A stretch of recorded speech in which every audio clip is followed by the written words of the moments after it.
in my 25 years of teaching, I've seen, I think, about 7 different education reforms come from the national level, forced onto the state level.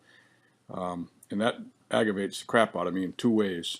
One is that I don't think national level reform is the way to go because the states are so far apart and so different. It's, what's good for Maine is not good for California, for instance.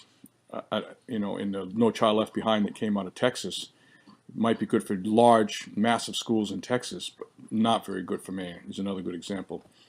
All the different reforms I've seen, learning results, pathways, Common Core, the most recent ones, and now standards-based or proficiency-based. They've already changed the name of it before we've implemented proficiency-based diploma. All of them have come and gone before we've ever implemented a single one of them. That's the biggest frustration for me about education reform. Another level of aggravation about the whole thing is that it's being run by politicians, and I don't know if there are enough teachers getting involved, especially veteran teachers. So the way it's run is by folks who really don't know what they're talking about. That's a pretty big problem for me.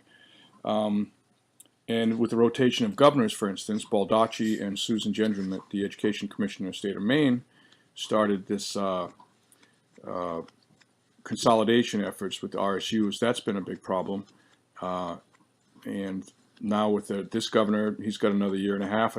I'm hoping the proficiency-based diploma goes away because that was implemented without as far as high school diplomas are concerned, without input from the university system, which is ultimately, in my mind, what we're preparing students for. So the whole thing about reform is something that we teachers try to insulate ourselves from and just keep teaching and putting on a good product and getting kids prepared for college or post-secondary training or education of some sort. It doesn't necessarily have to be college. So I guess to recap about my feelings on education reform, I think they need to revamp the entire system of how they look at improving education, because it's simply not improving education.